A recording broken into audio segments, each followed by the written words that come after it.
Hello students. तो देखिए, last lecture में हमने अपने चैप्टर मेटलर्जी में बात की थी अबाउट किसके बारे में।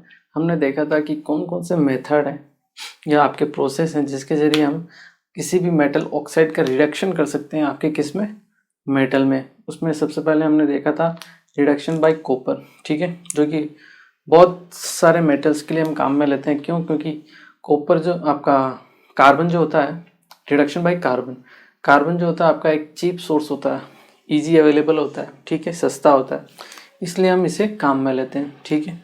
इसके अलावा हमने आयरन की मेटलर्जी में भी जिसको काम में लेते हैं एज ए रिड्यूसिंग एजेंट, वो आपका कार्बन मोनोऑक्साइड होता है। कौन सा होता है? कार्बन मोनोऑक्साइड होता है, ठीक है। ये चीज़ आपको ध्यान रखनी है। इसके बाद हमने देखा था कि कुछ मेटल्स ऐसे भी होती है जिनके लिए हम कार्बन को एज ए रिड्यूसिंग एजेंट काम में नहीं ले सकते, ठीक है, जैसे Cr2O3, ठीक है। क्यों? क्योंकि वो जब कार्बन के साथ रिएक्ट करता है तो एक कार्बाइड फॉर्म करता है जो कि हार्ड होता है, ठीक है, जिसका मेल्टिंग पॉइंट क्या होता है? बहुत ज़्यादा होता है। तो उससे हम दोबारा मेटल को एक्सट्रैक्ट नहीं कर पाते हैं, ठीक है। तो हमारा जो मेटल है और कार्बन है दोनों वेस्टेज हो जाते हैं, ठीक है। तो वहाँ पे हम एल्यूमिनियम को काम में लेते हैं, ठीक है। और जब हम एल्यूमिनियम को काम में लेते हैं तो उस प्रोसेस को हम थर्माइट प्रोसेस भी बोलते हैं, ठीक है। या फिर अगर एल्यूमिनियम की जगह अगर हम मैग्नीशियम काम में लें, जो हम स्पेशल केस के लिए काम में लेते हैं, दैट इज़ टाइटेनियम क्लोराइड के केस में, ठीक है, हम मैग्नीशियम को एज ए रिड्यूसिंग एजेंट काम में लेते हैं, ठीक है, जिसे हम क्या बोलते हैं? क्रोल्स प्रोसेस, ठीक है। इसके अलावा थर्ड जो मेथड था आपका, that is self reduction method, ठीक है, जिसमें हम बाहर से कोई रिड्यूसिंग एजेंट काम में नहीं लेते हैं। जो रिएक्शन होती है उसी में से एक प्रोडक्ट आपके रिड्यूसिंग एजेंट की तरह वर्क करता है, ठीक है।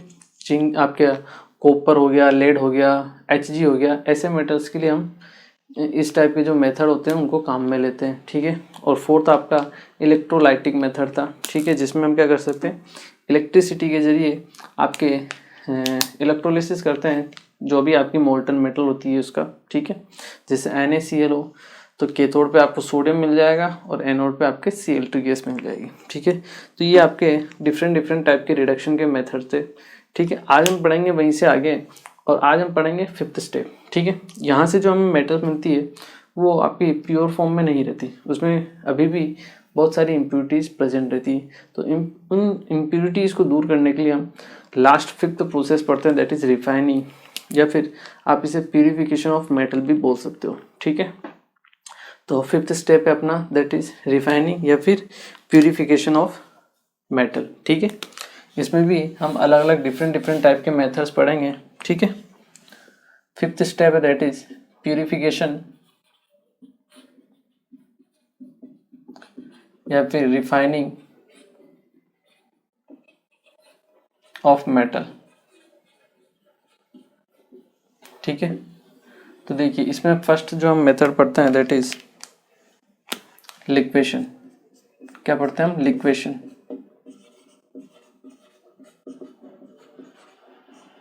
लिक्वेशन क्या होता है? इसमें हम क्या करते हैं, जो आपकी मेटल होती है जिसका मेल्टिंग पॉइंट लो होता है उस मेटल को हम यहाँ पे काम में लेते हैं। इसका प्रोसेस मैं आपको बताता हूँ। हम क्या करते हैं, एक इंक्लाइंड प्लेन लेते हैं यहाँ पे,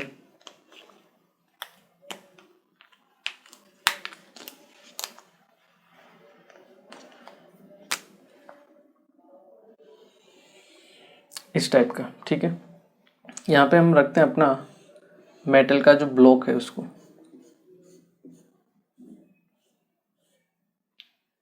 ठीक है। ये आपका मेटल ब्लॉक है जिसमें आपकी मेटल प्लस इम्प्यूरिटीज प्रेजेंट है, ठीक है। तो जब इसको हीट किया जाता है तो आपकी जो मेटल होती है उसका जो मेल्टिंग पॉइंट होता है वो होता है आपका कम, और इसमें जो इम्प्यूरिटीज होती है वो होती है नेचर में रिफ्रैक्टरी, मतलब उनका जो मेल्टिंग पॉइंट होता है वो क्या होता है? आपका हाई होता है। तो इस टाइप के मेथड को हम काम में लेते हैं। जब इसको हम हीट करेंगे तो क्या होगा? मेटल का मेल्टिंग पॉइंट लो है, तो यहाँ से जो मेटल है वो आपके पिघलती हुई कहाँ पे आएगी? नीचे की तरफ। वो पहले पिघल जाएगी, ठीक है, पहले मेल्ट हो जाएगी। और इस मेटल को हम क्या कर लेंगे, यहाँ पे इकट्ठा कर लेंगे।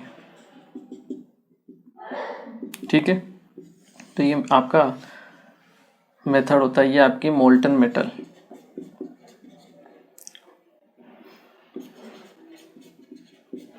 यहाँ पे आपकी मेटल इकट्ठी हो जाती है, दैट इज प्योर। जो आपकी इम्प्योरिटीज है वो यहीं पे रह जाती है। तो इस मेथड को हम किसके लिए काम में लेते हैं, उन मेटल्स के लिए जिनका आपका मेल्टिंग पॉइंट क्या होता है, लो होता है। जैसे आप SN ले लीजिए, टिन हो गया, लेड हो गया, तो ऐसे मेटल्स के लिए हम इनको काम में लेते हैं। ठीक है, ये इंपॉर्टेंट चीज़ है जो आपको ध्यान रखनी है। यहाँ हम लिख भी सकते हैं, ठीक है, कि दी metals which have low melting point are used here। ठीक है, और आपकी जो इम्प्योरिटीज होती है वो होती है नेचर में रिफ्रैक्टरी,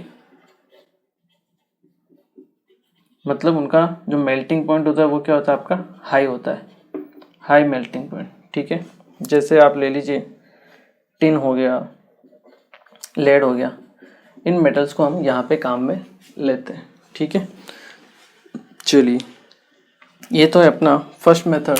ठीक है, अब हम बात करते हैं अपने सेकंड मेथड के बारे में, दैट इज डिस्टिलेशन। जो सेकंड आपका मेथड है that is distillation.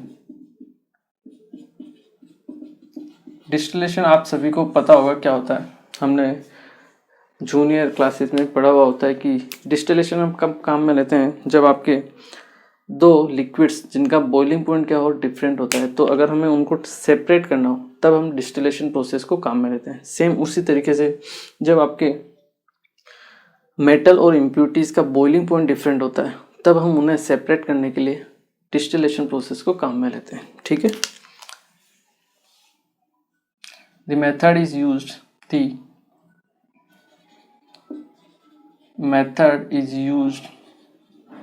to separate the metals from impurities which have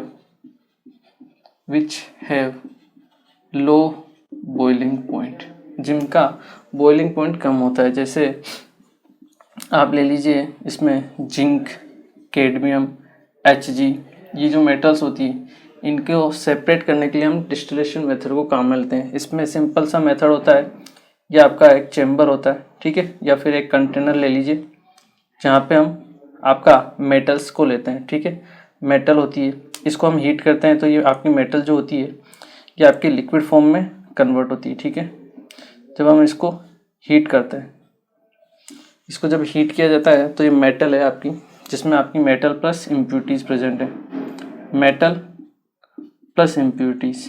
ठीक है, तो जैसे हम इसको हीट करेंगे, मेटल का बॉइलिंग पॉइंट क्या है, आपके लो है, तो यहाँ से मेटल की क्या होगी, वेपर्स फॉर्म होगी, जिनको हम क्या करेंगे, अलग फॉर्म में अलग पेसेज के जरिए अलग निकालेंगे और एक अलग कंटेनर में उसको हम क्या करेंगे, इकट्ठा कर लेंगे।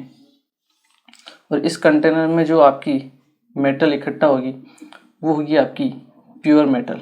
क्या होगी, आपकी प्योर मेटल, जिसे हम बोलते हैं डिस्टिलेट। क्या बोलते हैं, डिस्टिलेट। और यहाँ जो इम्प्योरिटीज बच जाएगी उन्हें हम क्या बोलते हैं, रेजिड्यू। ठीक है, यहाँ से आपकी वेपर से वो ऊपर की तरफ जाएगी, ठीक है, और यहाँ से होते हुए यहाँ पे आके इकट्ठा होती जाएगी। ठीक है, तो ये सिंपल सा मेथड होता है, जैसे लिक्विड को करते हैं हम अलग सेपरेट, वही मेथड है सेम मेटल के लिए भी। ठीक है, चलिए इनको आप नोट कीजिए, फिर हम बात करते हैं अपने तीसरे थर्ड टाइप ऑफ मेथड के बारे में। चलिए अब हम पढ़ते हैं अपना third method, that is polling. ठीक है, वो भी रिफाइनिंग का एक और मेथड होता है। थर्ड मेथड है आपका जिसे हम बोलते हैं पोलिंग। थर्ड मेथड है आपका पोलिंग। पोलिंग जो मेथड है हम काम में लेते हैं for the refining of copper. Copper की रिफाइनिंग के लिए हम इसको काम में लेते हैं। ठीक है, ये चीज़ें जो आपको ध्यान रखनी है, यूज्ड फॉर रिफाइनिंग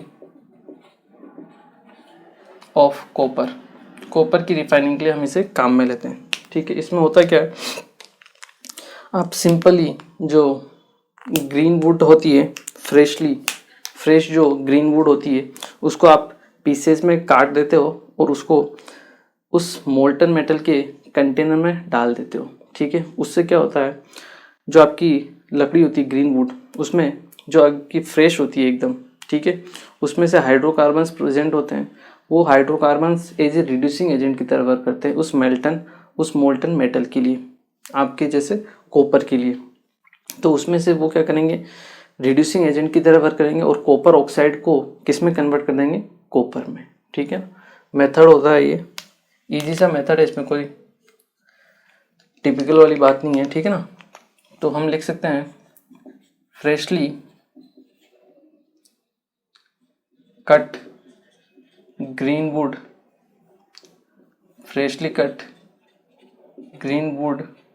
पोल्स, मतलब लकड़ी के बड़े बड़े जो होते हैं ना लट्ठे आपके, पोल्स बड़े बड़े, उनको हम एक साथ डालते हैं। ठीक है ना, freshly cut green wood poles are mixed with the container in which molten metal is present। ठीक है, जिसमें आपकी मोल्टन मेटल क्या हो, प्रेजेंट हो। तो ग्रीन वुड में जो आपके हाइड्रोकार्बन्स प्रेजेंट होते हैं, हाइड्रोकार्बन्स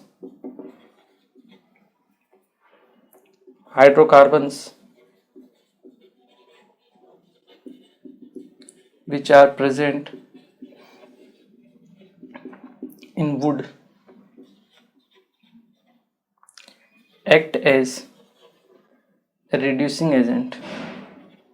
वो किसकी तरह वर्क करते हैं, आपके रिड्यूसिंग एजेंट की तरह वर्क करते हैं। ठीक है, तो होता क्या है, जब आप हाइड्रोकार्बन की रिएक्शन कराओगे, किसके साथ रिएक्शन होगी, हाइड्रोकार्बन की कॉपर के ऑक्साइड के साथ। ठीक है, तो आपको कॉपर मिल जाएगा और साथ में कुछ ना कुछ आपकी प्रोडक्ट गैसेस फॉर्म होगी।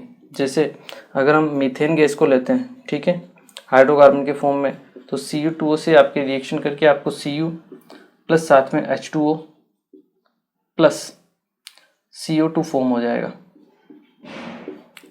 ठीक है, जो आपको ध्यान रखना है, रिएक्शन को आप बैलेंस कर सकते हो। ठीक है ना, ट्वाइस H2 ट्वाइस कार्बन हो गया, Cu2 हो गया आपके पास। ठीक है,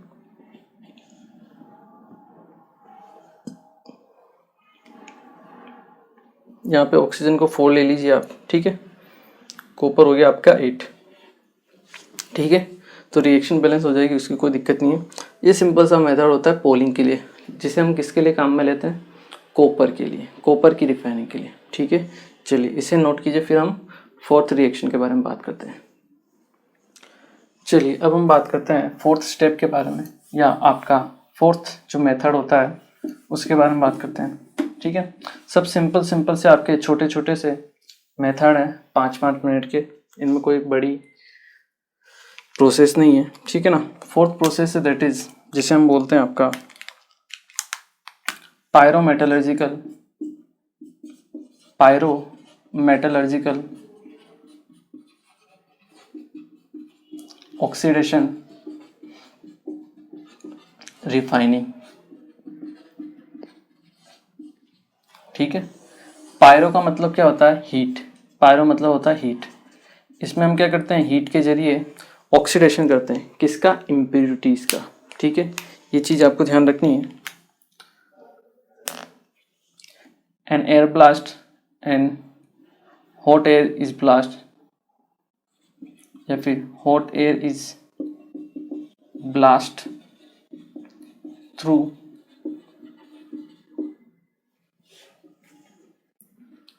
the metal and the impurities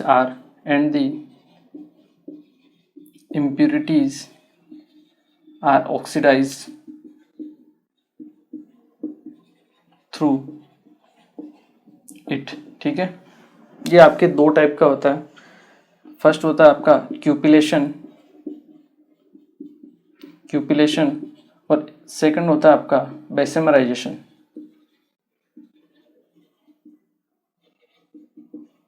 बेसेमराइजेशन मतलब ये जो इनका शेप होता है ना, उसके बेसिस पे इनको नाम दिया हुआ गया है।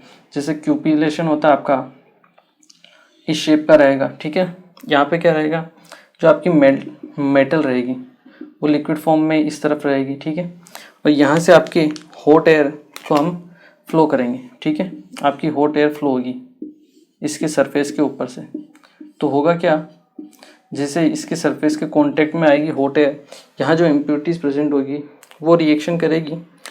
ठीक है, हॉट एयर के साथ और ऑक्सीडाइज हो जाएगी। ठीक है, बेसेमराइजेशन को हम काम में लेते हैं कॉपर के लिए। It is used for refining of copper. ठीक है ना, सिंपल से आपके दो ही मेथड होते हैं इसमें, क्यूपिलेशन और बेसेमराइजेशन।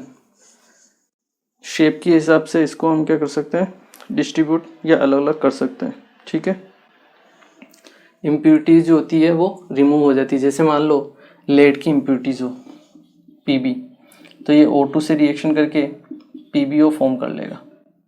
ठीक है, इस तरह से होता है, सिंपल सा मेथड होता है पायरोमेटलर्जिकल ऑक्सीडेशन रिफाइनिंग। पायरो मतलब हीट, हीट के जरिए आप इम्प्यूरिटीज को क्या करते हो, ऑक्सीडाइज करते हो। ठीक है, चलिए इससे आप नोट कीजिए, फिर हम बात करते हैं अपने फिफ्थ मेथड के बारे में। चलिए अब हम बात करते हैं अपने फिफ्थ मेथड के बारे में, that is electrolytic refining process.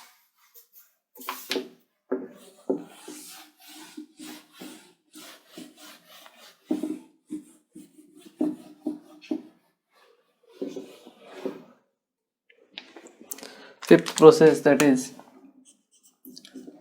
electrolytic refining process। ठीक है, अगर हम बात करें इलेक्ट्रोलाइटिक रिफाइनिंग प्रोसेस के बारे में, तो होता क्या है, सिंपल सा मेथड होता है इसमें।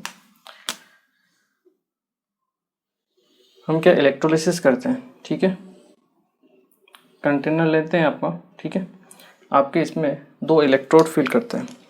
ठीक है, एक रहेगा आपका एनोड। ठीक है, जिसकी थिकनेस रहती है कम। ठीक है, एक रहता है आपका, एक तो रहता है कैथोड जिसकी थिकनेस कम होती है। ठीक है, ये आपका कैथोड रहता है, जिसकी थिकनेस क्या होती है, कम होती है। Cathode with low thickness. ठीक है, ये होता है आपका एनोड विथ मोर थिकनेस, और we can say with high thickness. ठीक है, इनको हम बैटरी से अटैच कर ही देते हैं। ठीक है, अब देखिए यहाँ पे हम फिलअप करते हैं आपका सॉल्यूशन, इलेक्ट्रोलाइटिक सॉल्यूशन। क्या फिल करते हैं हम, इलेक्ट्रोलाइटिक सॉल्यूशन। इस इलेक्ट्रोलाइटिक सॉल्यूशन ये जो होता है आपका, ये उस मेटल का सोल्ट होता है जिसका हमें रिफाइनिंग करनी है। ठीक है, तो जिस मेटल की हमें रिफाइनिंग करनी है उस मेटल का सोल्ट हम कहाँ काम में लेते हैं, एज ए इलेक्ट्रोलाइट। ठीक है, ये आपका रहता है इलेक्ट्रोलाइट। ठीक है, और इलेक्ट्रोलाइट में हम क्या काम में लेते हैं, aqueous solution of salt, aqueous solution of salt of that metal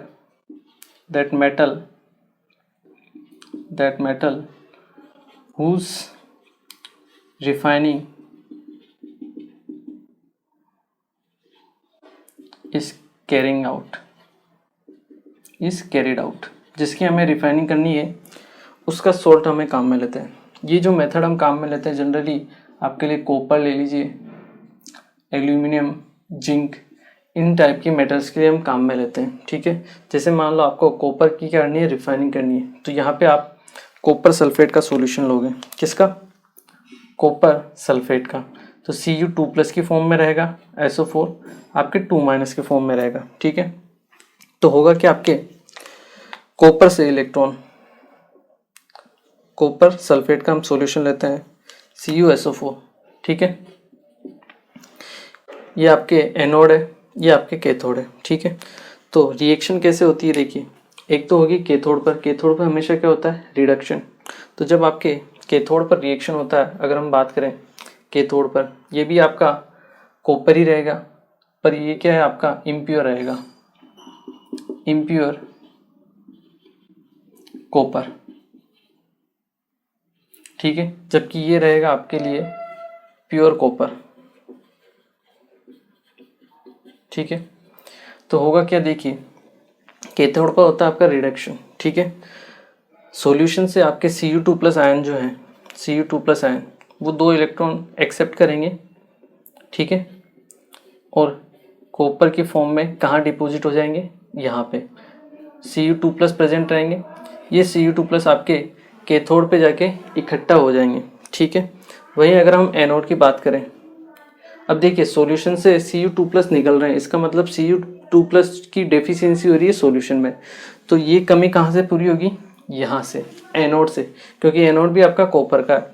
तो एनोड पे क्या होता है आपका ऑक्सीडेशन, कॉपर का यहाँ क्या होगा आपका ऑक्सीडेशन होगा, Cu2+ फॉर्म में आपके 2 इलेक्ट्रॉन क्या करेगा, लूज करेगा। तो यहाँ से आपके कॉपर Cu2+ आयन यहाँ आएंगे और यहाँ से आपके यहाँ जाएंगे, ठीक है। मतलब जैसे जैसे टाइम आपका कंज्यूम होता रहेगा, ये जो एनोड है इसकी जो थिकनेस है वो क्या होती जाएगी, कम होती जाएगी। क्यों, क्योंकि एनोड से Cu2+ आयन्स आपके सॉल्यूशन में आते जाएंगे और सॉल्यूशन से Cu2+ आपके कैथोड पे आते जाएंगे। मतलब इसकी जो थिकनेस है वो धीरे धीरे कम होती जाएगी और एनोड की थिकनेस धीरे धीरे क्या हो जाएगी, आपकी इंक्रीज होती रहेगी, ठीक है। लास्ट में आपके यहाँ पे कुछ इम्प्यूरिटीज बच जाती है जो आपके रिएक्शन नहीं करती है, ठीक है। इन्हें हम बोलते हैं आपका एनोड मड। क्या बोलते हैं हम इन्हें, एनोड मड। इनमें आपके प्रीशियस मेटल्स होती है जैसे platinum, this type of metals के लिए हम क्या, ये होती है आपकी एनोड मड, ठीक है। प्रीशियस मेटल्स होती है, ठीक है, जो आपके एनोड के बॉटम पे इकट्ठा हो जाती है, ठीक है। इन्हें हम बोलते हैं आपकी एनोड मड, ठीक है। तो ये सिंपल सा प्रोसेस होता है, इलेक्ट्रोलिसिस का प्रोसेस होता है। कॉपर जो आपका एनोड से निकल के सॉल्यूशन में आता है और सॉल्यूशन से आपका Cu2+ आयन आपके कैथोड पे जाके कलेक्ट होता रहता है, ठीक है। ये बड़ी हो जाएगी थोड़ी देर बाद, ये आपकी स्मॉल हो जाएगी, इसको बाद में हम फिर से रिप्लेस कर देंगे, ठीक है। तो ये सिंपल मेथड होता है, इससे आप हाई प्योरिटी की क्या कर सकते हो, कॉपर को ऑब्टेन कर सकते हो, ठीक है। आप लिख भी सकते हो, from this process we obtain metal of very high purity, around ये होती है आपकी 99.95%, ठीक है। आपको पता ही है कॉपर का यूज हम कहाँ करते हैं, आपकी इलेक्ट्रिसिटी के जो वायर होते हैं वहाँ पे, ठीक है। तो वहाँ पे आपको हाई प्योरिटी वाली मेटल काम में लेनी पड़ती है, ठीक है। तो वहाँ पे हम, क्योंकि हाई क्वालिटी चाहिए प्योरिटी में, इसलिए हम इस वाले मेथड को काम में लेते हैं कॉपर के प्यूरिफिकेशन के लिए, ठीक है। चलिए इसे एक बार आप नोट कीजिए, फिर हम बढ़ते हैं अपने 6 मेथड के बारे में, that is zone refining method. इसे एक बार आप नोट कीजिए। चलिए अब हम बात करते हैं आपके 6 मेथड के बारे में, that is zone refining method. 6 method क्या है आपका, zone refining method.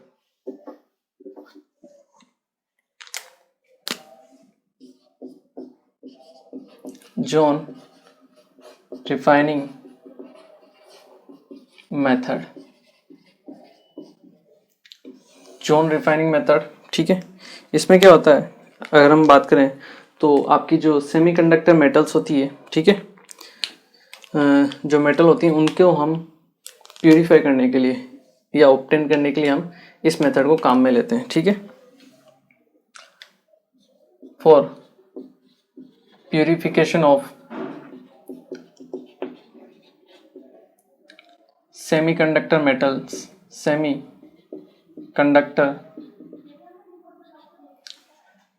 Semiconductor metals like आप ले लीजिए बोरोन, सिलिकॉन, जर्मेनियम और गैलियम ले लीजिए आप, ठीक है।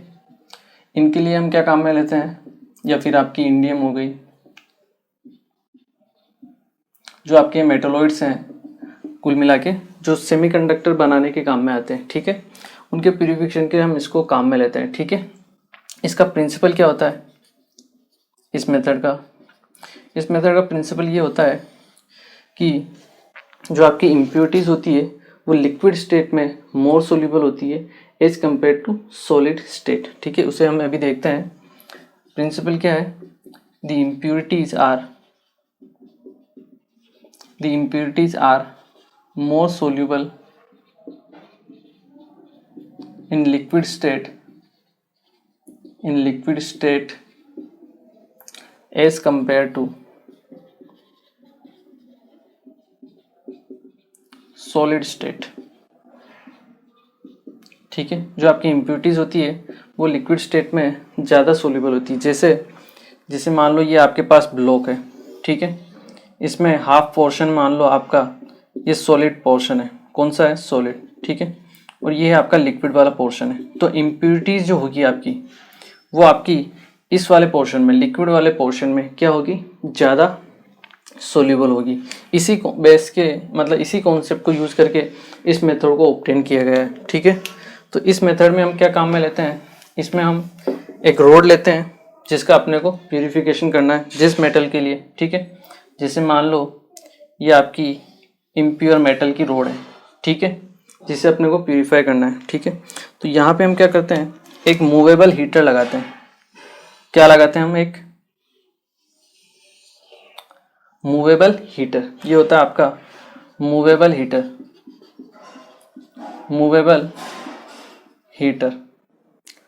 ये आपका मूवेबल हीटर होता है, ठीक है। यहाँ पे आपके अगर ये मूवेबल हीटर है, ठीक है, हीटर मतलब जो हीट करेगा, तो यहाँ पे ये जो आपका सॉलिड है इस वाला जो पोर्शन के अंदर रहेगा आपका, ये वाला जो पोर्शन रहेगा जो इस आपकी हीटिंग कोयल के अंदर रहेगा, वो पोर्शन आपके किस फेज में रहेगा, लिक्विड फेज में रहेगा, ठीक है। यहाँ पे आपके सॉलिड रहेगी और यहाँ पे भी आपके सॉलिडी फॉर्म में रहेगी मेटल, ठीक है। ये पूरी इनप्योर होती है। अब देखिए जैसे जैसे मूवेबल कोयल लेफ्ट से आपके राइट में जा रहा है, ठीक है, स्टार्टिंग यहाँ से हो रही है, ठीक है, धीरे धीरे आगे बढ़ता जा रहा है। जैसे जैसे ये जो मेटल है आपकी जो इम्प्योर है आपकी, स्टार्टिंग में सॉलिड जो होती है वो होती है आपकी इम्प्योर, ठीक है। स्टार्टिंग में तो कंप्लीटली इम्प्योर ही होती है, यहाँ पे इम्प्योर होगी वो, ठीक है, क्योंकि अभी इस फेज से आपकी हीटर कोयल पास नहीं हुई, ठीक है। तो देखिए जैसे जैसे आपकी हीटर कोयल पास होती जाएगी, ये जो पोर्शन रहेगा आपका ये लिक्विड फॉर्म में कन्वर्ट होता रहेगा, ठीक है, हीटिंग की वजह से। और हीटिंग की वजह से जितनी भी इम्प्यूरिटीज है वो आपके लिक्विड स्टेट में क्या होती है, ज़्यादा सोल्यूबल होती है, ठीक है। तो वो आपकी लिक्विड फेज में यहाँ रहेगी। अब जैसे ही आपका ये हीटर नेक्स्ट आगे बढ़ेगा तो क्या होगा, आगे के पोर्शन को भी धीरे धीरे लिक्विड करता रहेगा और जो पीछे का पोर्शन है वो आपका सॉलिड फॉर्म में दोबारा जमता रहेगा, ठीक है। पर जो इम्प्यूरिटीज होगी जो आपके लिक्विड में ज़्यादा सोल्यूबल है वो यहाँ से आगे शिफ्ट हो जाएगी, जबकि पीछे आपका जो सॉलिड बचेगा वो क्या होगा, आपका प्योर सॉलिड होगा, ठीक है। क्यों, क्योंकि इम्प्यूरिटीज जो है आपकी हीटर के साथ आगे की तरफ शिफ्ट होती जा रही। क्यों, क्योंकि हीटर वाला जो फेज है, ये जो आपका जोन है हीटिंग वाला, ठीक है, यहाँ पे 3 जोन है, एक सॉलिड, ये आपका लिक्विड जोन है। कौन सा जोन है आपका, लिक्विड जोन, और ये दोबारा से आपका सॉलिड जोन, ठीक है। इसको 3 टाइप में डिवाइड किया हुआ है, इसलिए हम इसे क्या बोलते हैं, जोन रिफाइनिंग मेथड, ठीक है। तो इम्प्यूरिटी जो है आपकी लिक्विड फॉर्म में ज़्यादा सोल्यूबल है, तो आपके लिक्विड फॉर्म में इम्प्यूरिटीज रहेगी प्रेजेंट, ठीक है। जैसे जैसे आगे बढ़ता जाएगा इम्प्यूरिटीज यहीं पे रहेगी, बाकी जो आपका सॉलिड है वो आपके पीछे की तरफ शिफ्ट होता जाएगा। क्यों, क्योंकि आपका वो तो सोल्यूबल है नहीं, ठीक है।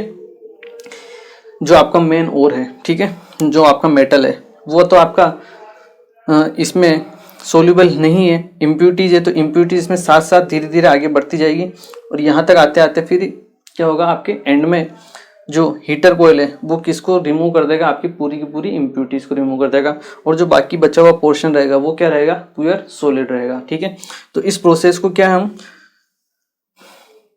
बार बार रिपीट करते रहते हैं 2-4 बार, तो उससे क्या होगा, जितनी भी इम्प्यूरिटीज होगी वो सब रिमूव हो जाएगी, बाकी जो मेटल बचेगी वो आपकी सॉलिड फॉर्म में बचेगी। ठीक है, इतना सा सिंपल सा मेथड होता है इसका, जो आपको ध्यान रखना होता है। ठीक है, 3 जोन हो गए, सॉलिड जोन, लिक्विड जोन और आपका सॉलिड इम्प्यूरिटीज। ठीक है, तो हाई प्योरिटी वाली अगर आपको मेटल ऑब्टेन करनी है तो हम इस मेथड को काम में लेते हैं। ठीक है, आपकी अराउंड 99% जो इम्प्यूरिटीज वाली मतलब जो प्योरिटी वाली मेटल्स होती है उनकी रिफाइनिंग के लिए हम इसको काम में लेते हैं। ठीक है, इसको आप एक बार नोट कीजिए, फिर हम पढ़ते हैं अपना लास्ट मेथड। ठीक है, चलिए अब हम पढ़ते हैं अपना last method, that is vapour phase refining. That is vapour phase refining, 7th process है आपका ये, that is vapour phase refining. देखिए नाम से पता चल रहा है, यहाँ पे आपको वेपर फेज में कन्वर्ट करना पड़ेगा मेटल को। इसमें क्या होता है, आप कोई भी इम्प्योर मेटल लेते हो, ठीक है, उसको क्या करते हो, आप किसी रिएजेंट के साथ रिएक्ट करवाते हो। किसी रिएजेंट के साथ रिएक्ट करवाने पर इसकी जो प्योर मेटल होगी वही आपकी रिएक्शन करेगी आगे, जो इम्प्यूरिटीज होगी वो तो रिएक्शन करेगी नहीं। तो आपको जो प्योर मेटल रिएक्शन करेगी वो आपके वोलेटाइल कंपाउंड बनाएगी। कौन सा, volatile compound, volatile compound of that metal. ठीक है, मतलब जिस मेटल का वोलेटाइल कंपाउंड बनेगा, मतलब वेपर्स फॉर्म होगी, उसके लिए हम इसको काम में लेते हैं। ठीक है, अब ये जो आपका कंपाउंड फॉर्म हुआ, इसको हम दोबारा हीट करते हैं। दोबारा हीट करने पर ये आपका डिकम्पोज होता है, और डिकम्पोज होकर आपके एक तो प्योर मेटल फॉर्म होगी, ठीक है, साथ में आपकी जो अगर इम्प्योरिटीज बची है या कुछ गैसेस पार्टिकल है वो आपके रिमूव हो जाएंगे। ठीक है, मेनली आपको प्योर मेटल फॉर्म होगी। ये इसका सिंपल सा मेथड होता है। यहाँ हम 2 मेथड काम में लेते हैं। ठीक है, फर्स्ट जो होता है आपका, दैट इज मोन्स प्रोसेस। मोन्स प्रोसेस क्या होता है, मोन्स प्रोसेस, मोन प्रोसेस को हम काम में लेते हैं निकल की रिफाइनिंग के लिए। किसकी, निकल की रिफाइनिंग के लिए, यूज्ड फॉर रिफाइनिंग ऑफ निकल। निकल की रिफाइनिंग के लिए हम इसको काम में लेते हैं। ठीक है, इसकी हम रिएक्शन करवाते हैं आपके कार्बन मोनोऑक्साइड के साथ। किसके साथ, कार्बन मोनोऑक्साइड के साथ। जब आप निकल की रिएक्शन कराते हो कार्बन मोनोऑक्साइड जो आपका रिएजेंट है, तो आपका एक कंपाउंड फॉर्म होता है, that is NiCO4, complex compound form होता है। ठीक है, वोलेटाइल होता है। उसको जब हम दोबारा हीट करते हैं तो फिर से डिकम्पोज होता है और आपको निकल मिल जाता है प्योर फॉर्म में, क्योंकि आपका जो वोलेटाइल कंपाउंड बना है वो आपका प्योर मेटल का ही बना होगा। ठीक है, इम्प्यूरिटीज तो आपकी रिएक्शन करेगी नहीं किसी भी रिएजेंट के साथ। वो इस सेम प्रोसेस है इसका। ठीक है, यूज फॉर रिफाइनिंग ऑफ निकल। ठीक है, हियर निकल is react with carbon monoxide and form a compound NiCO4। ठीक है, टेट्रा कार्बोनिल निकल कंपाउंड फॉर्म करता है, एंड आफ्टर हीटिंग